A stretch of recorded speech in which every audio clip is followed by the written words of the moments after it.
low vital is the part of our being which is concerned and occupied with the outer things.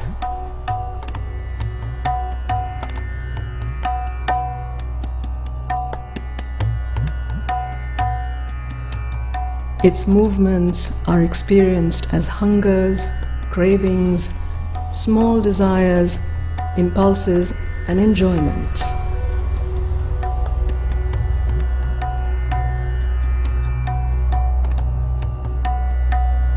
It is a playful enjoyer of sensory pleasures.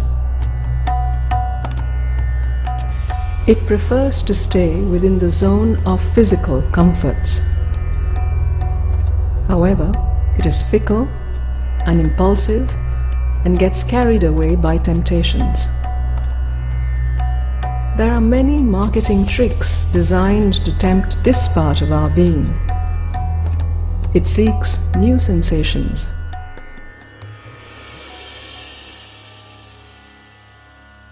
It demands immediate satisfaction of its impulses. Quarrels, jealousies, envy, and petty angers are its movements. Our likes and dislikes, attractions and repulsions are its contribution.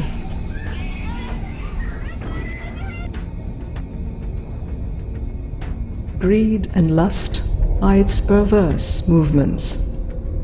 In general, it is obscure, ignorant, egoistic, selfish, impulsive, random, turbulent, and undisciplined. It often hijacks reason. It revolts against discipline. It is also the seat of all our fears. Fears arise from here and grip other parts of our being.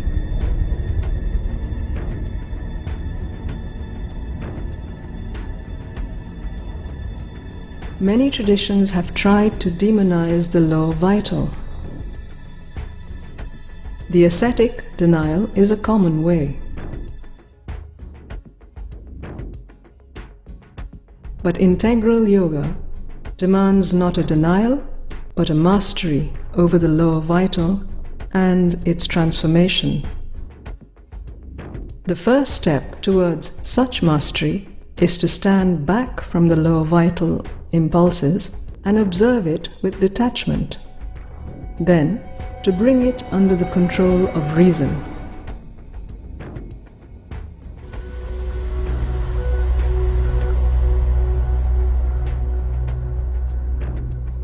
The next step is to develop equanimity towards all sensations.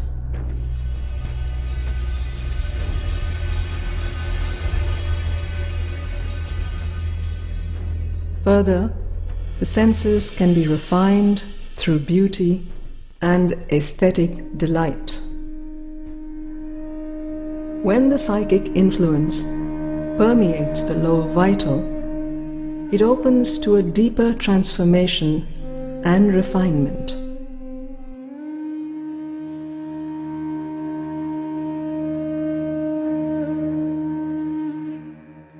A greater transformation happens when the descending higher consciousness establishes perfect equanimity and equal delight in all experiences.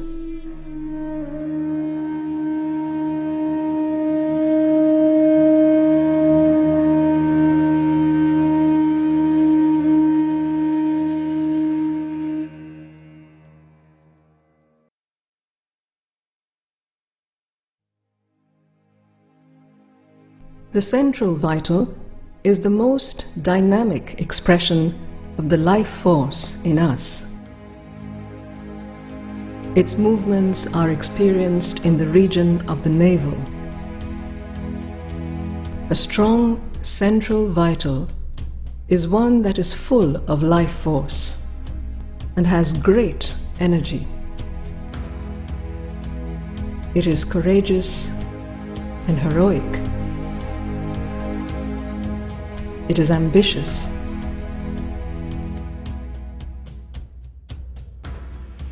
Unlike the lower vital, it is not bound by comforts or sensory pleasures. It is daring and adventurous. A large, expansive movement is natural to it. It brings generosity in giving. It has the drive for leadership and domination. It brings the urge to expand and conquer. It throws itself out in the wider movements of life. It is responsive to the greater objects of nature. It is a force for action and creation, a power to fulfill and materialize. It brings forth the competitive spirit. It is ruthless. The central vital brings a stupendous play of passions into life. The fury of anger, wrath, and revenge are its blazing intensities. It drives us to seek power and status in society. It is the seat of strong desires and passions. This energy is like a wild horse. It brings impatience and restlessness into our action. The yogic process seeks to tame and master this great energy of nature. The main difficulty of the central vital is the pride of its ego and the attraction of its powers. It is often difficult for such a vital to surrender itself because of this sense of its own powers.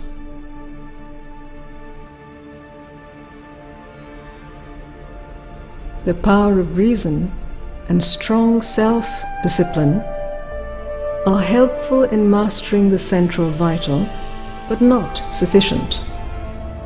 It is necessary to detach from its strong movements. This would enable us to reject its strong waves gripping the mind. Equanimity over its movements is a necessary condition. However, to transform the central vital, it must come under the influence of the psychic.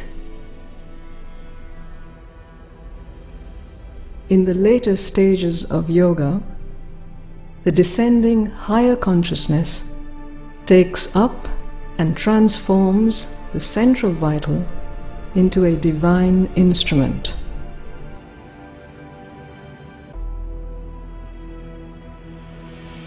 The development and mastery of the central vital brings a great abundance of steady and inexhaustible energy.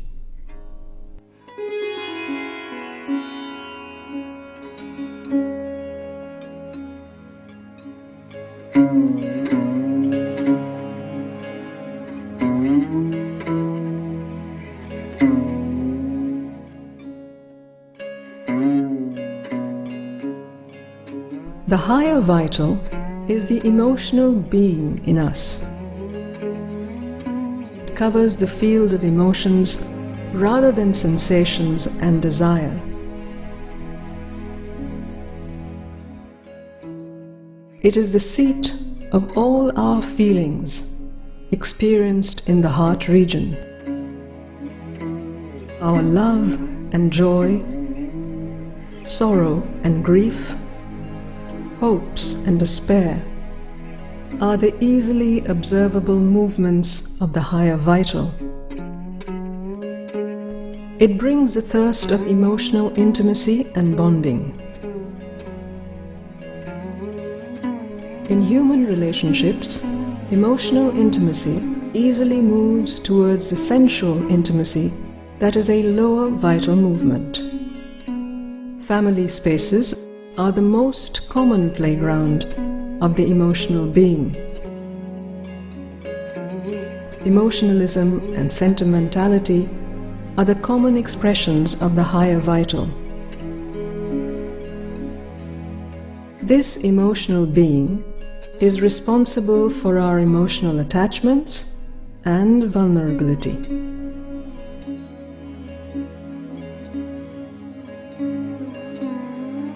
Our emotions are habitual waves.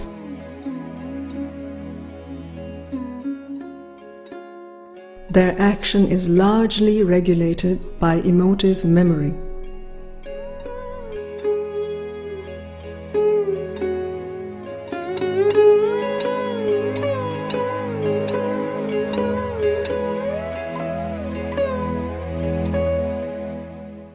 They can be changed by conscious will.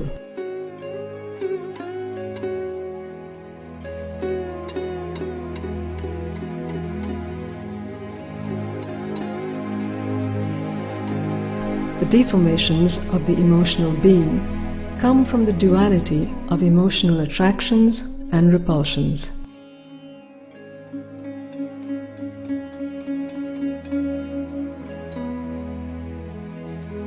It gets more complex when it is mixed with the lower and central vital desires and drives. All this further invades the intelligent will of the mind and often makes it a helpless slave of the emotions.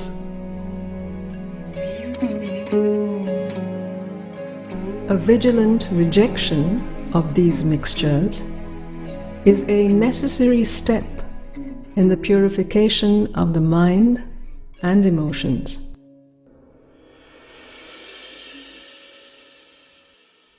Charity and selfless service, or seva, are the common methods used by many to broaden the heart and its emotions. Humanitarian works are its natural domains. However, all these are still an outward turn of the emotional being. Integral yoga demands an inward turn to find the soul within.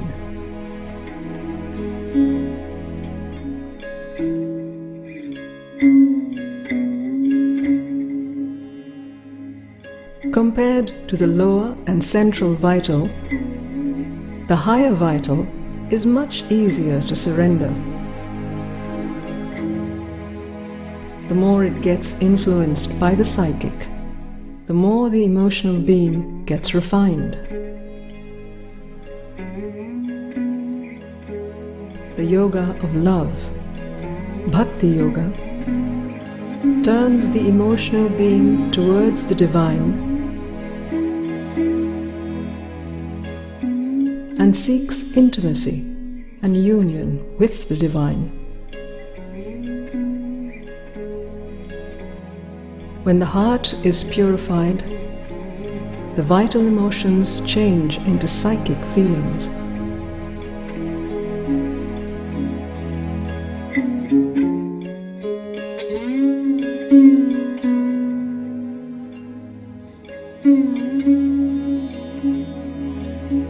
By opening upward to the descending force and its peace, calm, and equanimity, the emotional being undergoes spiritual transformation.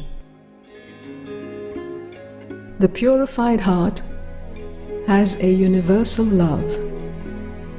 It can receive with an untroubled sweetness and clarity the various delights which God gives it in the world.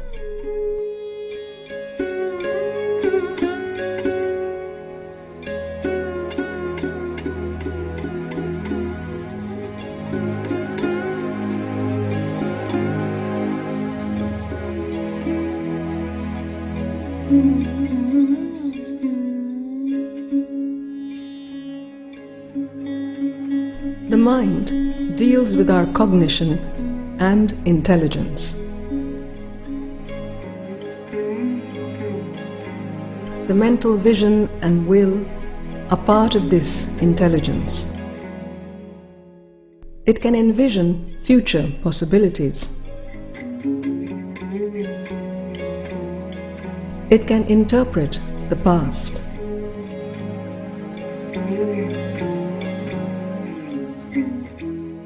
It can see the flow of time from the past to the future.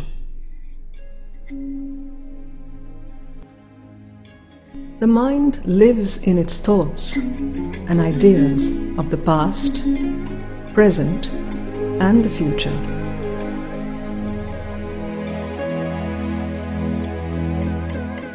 Its movements are experienced in the head.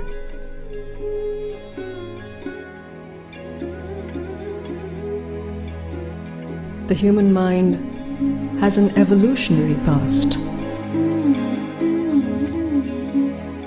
It has emerged in the context of the body, animated by the life force.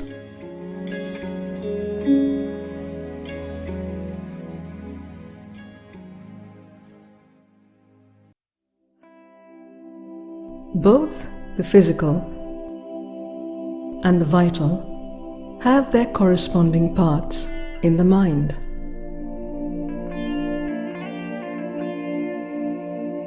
The physical part of the mind has an outward turn through the senses.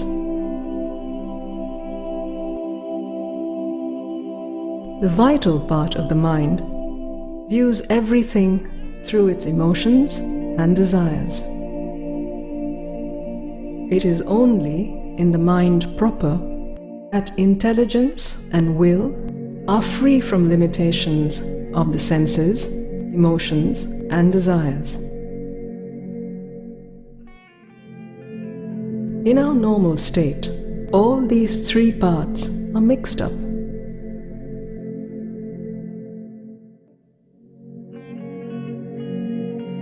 Their operations are to be clearly distinguished.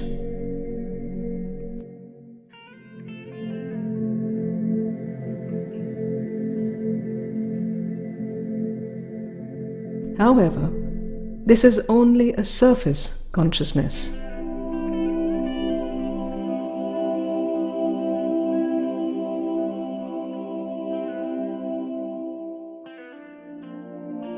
There is a vast, subliminal inner mind behind this surface.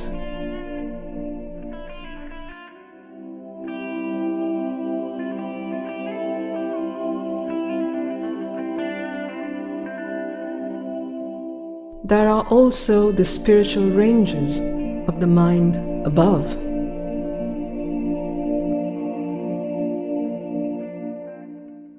All this together constitute the full spectrum of the mind.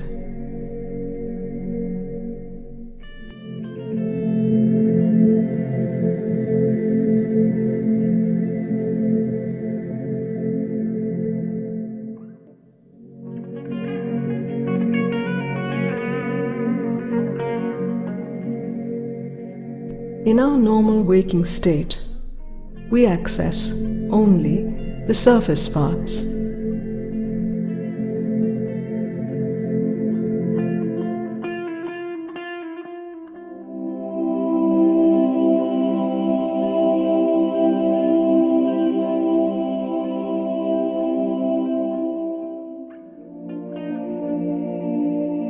The physical mind, as the name suggests, is a composite of both mental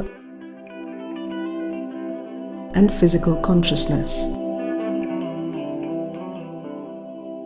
It has two parts.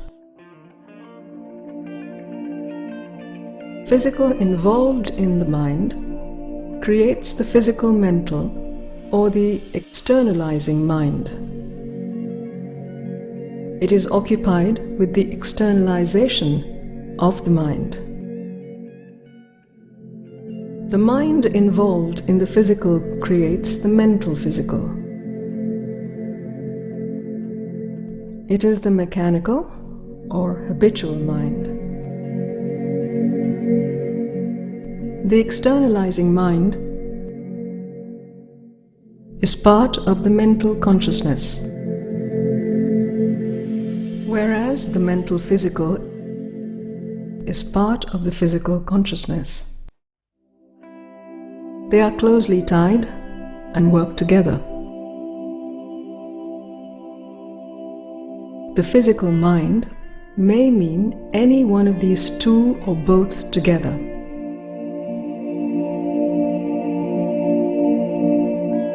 However, the externalizing mind is part of the mind proper. This part externalizes the mind through speech. It is an instrument of ordered action on physical things.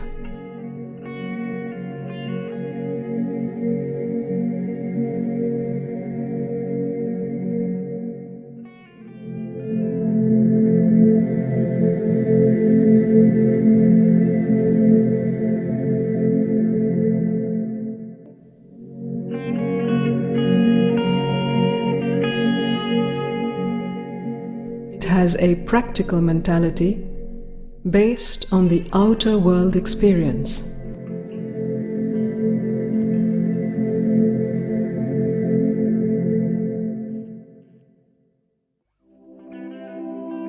This part deals intelligently with physical things, but its reasoning depends on objective facts.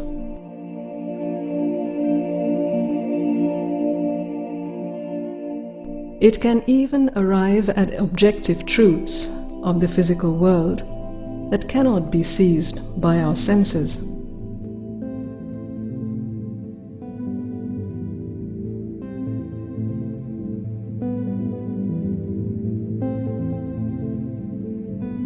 Experimental physics and the knowledge thus gathered is a vast extension of this part of the physical mind.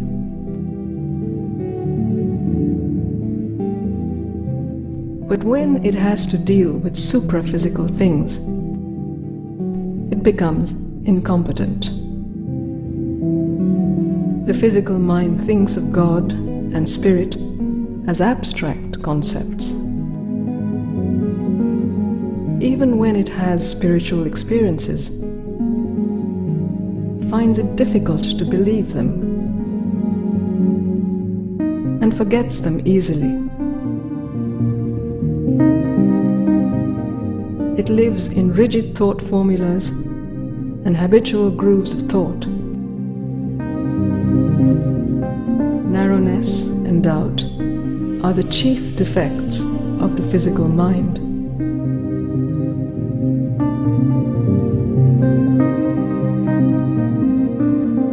The lower part of the physical mind is the mind involved in physical consciousness.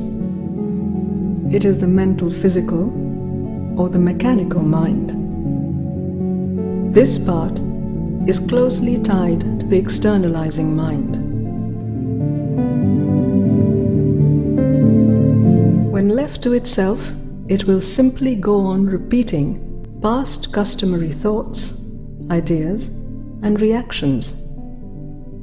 It is habitual and mechanical.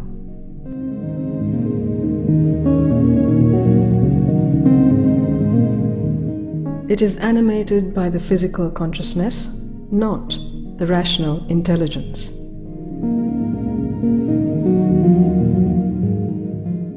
It simply stores, associates, repeats, gives reflexes and reactions to outward contacts of life.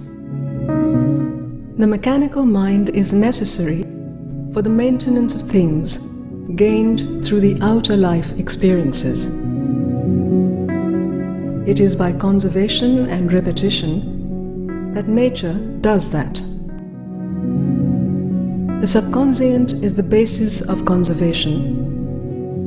and the mechanical mind is the means of repetition.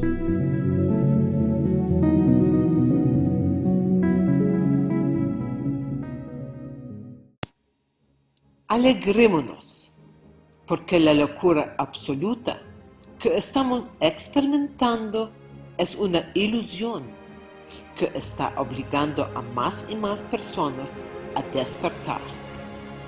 Sin embargo, debemos tener compasión por aquellos que son incapaces de despertar, porque la inyección de ARNM ha creado una separación del alma individual. La única manera de salir de la ilusión es el incumplimiento absoluto. No estoy interesada en la supervivencia que conduce a la muerte inevitable con la reencarnación en esta simulación de realidad virtual. Elijo vivir a toda costa. Los valientes han elegido conscientemente salir de la ilusión y continuaremos la evolución de conciencia en la espiral ascendente de cristal. Considere ver los muchos vídeos que he creado sobre las espirales de las ondas del tiempo. Sé que mi experiencia en la cárcel fue una bendición porque me obligó a dejar Canadá y lo que percibía como una vida perfecta de una dentista muy exitosa y madre de 2 hijos maravillosos. Accedí al coraje que había dentro de mí, me abandoné a mi alma y salté a lo completamente desconocido. Hoy puedo ofrecer orientación a quienes eligen la vida en Colombia o Ecuador. Una estadía prolongada en Cascada Café Retiro cuesta $400 al mes. También ofrezco odontología reconstructiva a un precio muy económico. Finalmente, me guían las enseñanzas de Sri Aurobindo y la Madre. El yoga integral de Sri Aurobindo va más allá de la liberación individual y se embarca en una transformación colectiva en la tierra. Después del fallecimiento de Sri Aurobindo, la Madre continuó su trabajo y el 29 de febrero de 1956 logró hacer descender la conciencia supramental sobre la tierra. Desde entonces, la supramente está operativa sobre la tierra como un activo poder evolutivo. Una nueva fase de la evolución ha comenzado en medio del colapso del viejo mundo. El yoga integral es una invitación a participar en una aventura de la conciencia sin precedentes. ¿Te unirás a nosotros? Amor infinito.